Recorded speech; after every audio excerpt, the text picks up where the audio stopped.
Philadelphia Eagles, who right now may be playing the best ball of anyone in the NFL. All right, welcome in. It is the Breer Report for December the 13th. Week 13 is in the books. Week 13 of this season will be remembered by me for non-NFL reasons. You can see them all around me. I'm still pretty bitter about it. I have a lot of thoughts on it that I'm not going to share here. So we will jump into all there is to digest about the 13th week of the 2024 NFL season. And we're going to start with the Philadelphia Eagles, who right now may be playing the best ball of anyone in the NFL. They are 10-2. They've won 8 games in a row. And I really think down the stretch of their win over the Ravens in Baltimore, they made a real statement about who they are. And I think this goes all the way back to their bye week. They started the season 2-2. There were a lot of questions about job security, about the new coordinators, Kellen Moore on offense, Vic Fangio on defense, where Jalen Hurts was, where a young defense was. And it just seems like everything since then has worked. Kellen Moore's scheme is working. Vic Fangio's scheme is working. The defense, they've made an emphasis on getting younger. Young players like Cooper DeJean and Quinyon Mitchell are making an impact. And, then on the offensive side, I think it's really interesting to go back to that bye week and Nick Sirianni's edict that everybody reflect on the first month of the season and kind of look inward and see where you can get better. And, I can tell you that Kellen Moore and Kellen Moore and Jalen Hurts had a series of meetings during that period of time. They talked every day during the bye week. They went over pretty much every throw that Jalen Hurts has made over the last couple of years, every play the Eagles offense has played to try to find answers. And the answer really was in leaning back into the run game and leaning back into what they were doing well over the first month of the season, which was running the ball behind Saquon Barkley. And now you see it. Now you see a team that is able to win behind its offensive line through its run game, which is pretty remarkable. You consider they just lost a Hall of Fame center after Jason Kelce retired. They've invested so much into that offensive line. Yes, Saquon is great, and Saquon deserves a ton of credit. Saquon should be in the MVP conversation. But I think a big part of it is what they're doing up front, what they're able to do up front with the players that they have.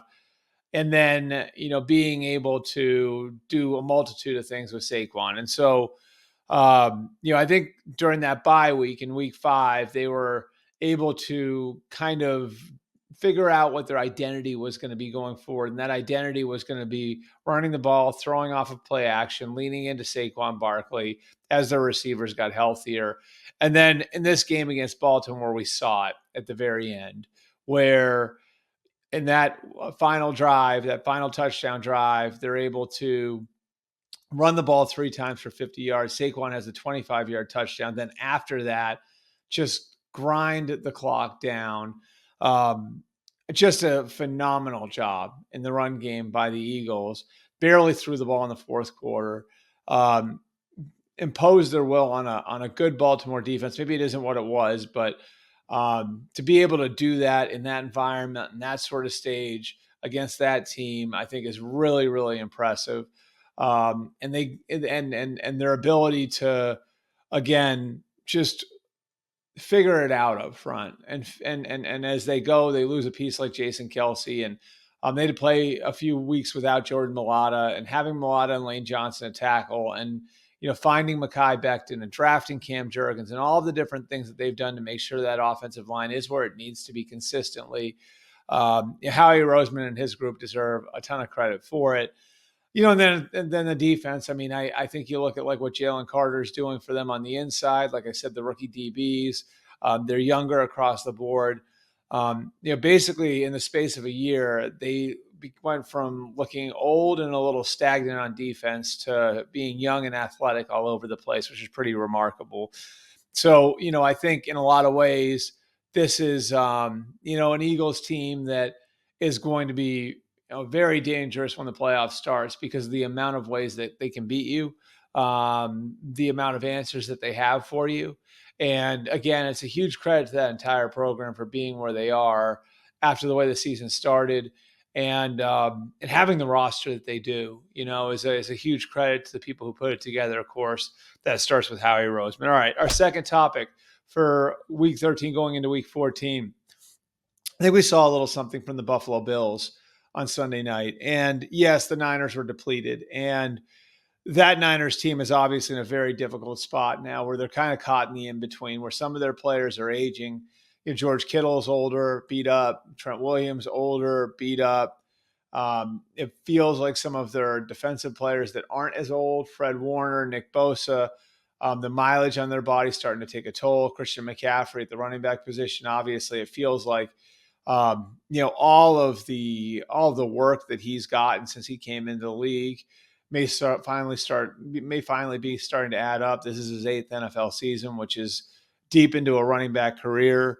So yes, the Bills took advantage of all of that. But I thought what was really cool about what Buffalo did, and I'm going to sound like a broken record here with the run game, like I'm taking everybody in a time machine back to 1985, but the run game is really important when we get to this time of year. And one of the criticisms against Buffalo over the last few years has been that they play like a dome team.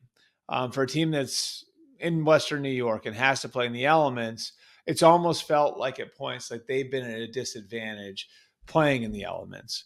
And this Buffalo team that rolled out there on Sunday night was not that team. They rushed for 220 yards. They leaned in the passing game when they needed to, but they weren't reliant on it. They weren't constantly in long yardage, which is a tough place to be when the wind's swirling and the snow is falling. And they played great defense. And, I think a huge part of where they are right now is the depth of their roster, the balance of their roster. They're not, I think like over the last year or two, maybe they started to fall into the trap of becoming a little too reliant on one great player.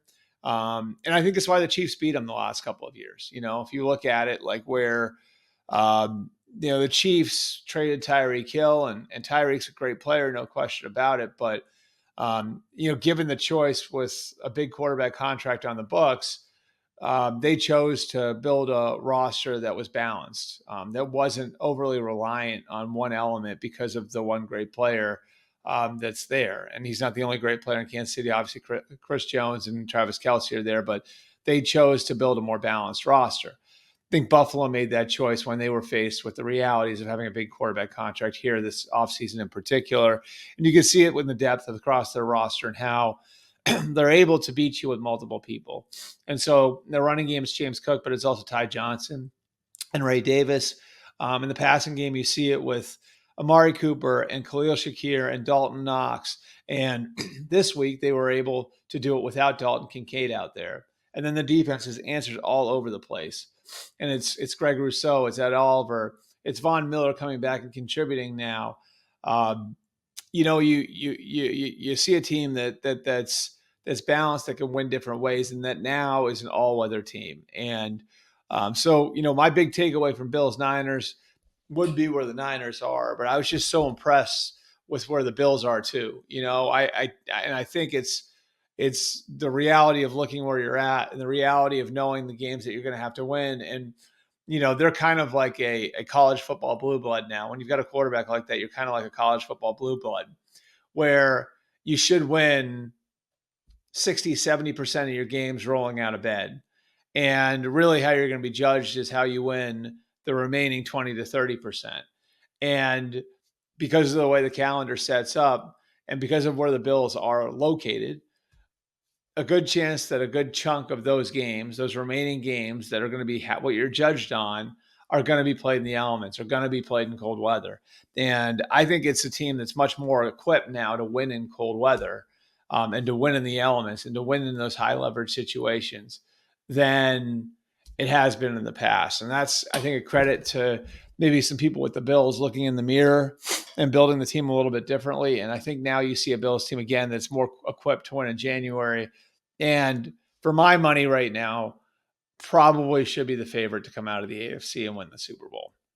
Or again, get to the Super Bowl. I'm not going to say win the Super Bowl, get to the Super Bowl. All right, our third topic for this week, the Broncos are now surging. We saw the resourceful job their defense did last night and scoring twice and despite giving up all of the yardage, being able to play the way they did. Bo Nix, of course, is really coming along. It's a tough physical team that Sean Payton's got there. Obviously, they're well coached. And then you see Jim Harbaugh's team. And I really think that there's like a subtle detail here in what Harbaugh's team did this week is Monday night, they play an emotional game. Obviously, there's the storyline of the brothers and all the rest of it. And they come back off of that. They go across the country and they play a 10 a.m. body clock game. And I don't remember hearing one thing about it from anybody about them having to do that during Thanksgiving week, coming out of the Monday night game. And they're able to do it and they outlast the Falcons. And, I think it's a real credit to what Jim Harbaugh is building there is that there aren't excuses. You don't hear about like the things that can affect a team, right? Like you're not hearing about that stuff. There's none of those narratives coming out of that building. And I think it's just sort of, I think it's the approach that a good coach will take that like we'll deal with the hand that we're dealt and we'll play that hand the best we can. And when you're focused on that, you're probably going to win more hands than you lose. And they won that hand. They won with that hand on Sunday in Atlanta. And they did it without J.K. Dobbins. So they had to win a different way again. And they did it relying on young players on defense. Derwin James was obviously otherworldly. This is one of those big Derwin James games. But, guys like Tarheeb still, their rookie class, what they've been able to get out of those guys, in the secondary, I think it's a real credit to what they're building there and why this team should continue to get better. They've got one of, if not the best defense in football. They've got a really good running game that took a hit with J.K. Dobbins going down, but I assume they're going to get it figured out. And, you talk about these strengths, and it can even take you a while before you get to Justin Herbert, which, as I've maintained all along, is such a huge key to who they are. And who they're going to be. They're going to get more out of their young quarterback by asking less of him. So you got the Broncos, you got the Chargers, and that brings us to the Chiefs, who on Friday survived, I think is the best word for it, at home against a Raiders team that is not very good. And it took a circumstance at the end of that game for them to scratch it out. Now, credit to them. That's the way the Patriots won for a lot of years. I've made the comparison between the Chiefs and the Patriots. It does feel like the Chiefs for right now, at least, are running on fumes a little bit. I would be concerned with their tackle situation. I think they showed us their concern with that during that game on Friday when they moved Joe Thuney out to left tackle. The pass rush has been an issue, and I think getting Charles Omenihu is gonna really help. How much will it help? We'll see. Corner, very clearly, that's a problem as well. Outside of Trent McDuffie, the losses of L'Jarius Sneed in the offseason and Jalen Watson to injury have really been felt. So can they figure all of this out? I think the left tackle situation is TBD. We'll see what DJ Humphries has left. Wanya Morris and Kingsley Suimataia have not done the job to this point, which is why you're in this mess to begin with. So TBD on the left tackle situation. I think the pass rush will get better. I think having Omenihu back is going to help. Karlaftis is playing well. And Chris Jones is Chris Jones. So I think the pass rush will help. Will wind up working itself out. I think that'll help them be better in the secondary. But they still have to figure it out there. Playing safeties at corner and moving guys around kind of shows again the desperation. It's the same as playing a guard at tackle on offense. When you start moving safeties in, you've got like Najee Johnson moving from inside corner to outside corner. Connor, again, the safety playing in the slot. It sort of tells you where you are. You're moving guys out of position because that's the spot that you're in right now. And so the Chiefs have that to figure out. The pass rush can help. The left tackle situation, we'll see. I still wouldn't want to play them in the playoffs. They're still 11-1. These are still, champagne problems, no question about it. But this is the standard when you've got Patrick Mahomes as your quarterback. I said this for years and years, and we've compared him to the Patriots all year. When Tom Brady was the quarterback, you were more critical of that team because the standard was winning a championship every single year. That's where the Chiefs are right now. And so can they win a championship with the group they've got? I'm not sure, but I know the Broncos and Chargers are nipping at their heels in the NFC West. Are they going to catch them? I don't think there's enough time left in the season for those two to catch them. But the challenge is going to be there in the coming years with Sean Payton in Denver, Bo Nix in Denver, with Justin Herbert and Jim Harbaugh in Los Angeles, for the Chiefs to keep getting better. Those teams could affect the way the back end of the season plays for the Chiefs. Just a lot of questions, for Kansas City that I don't know that we thought we'd be asking 3 or 4 weeks ago.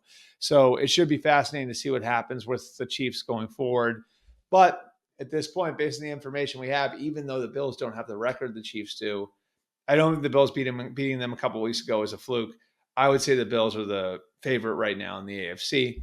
And that'll do it for the December 3rd edition, our first December edition of the Breer Report. We will be back with a mailbag on Wednesday at some point.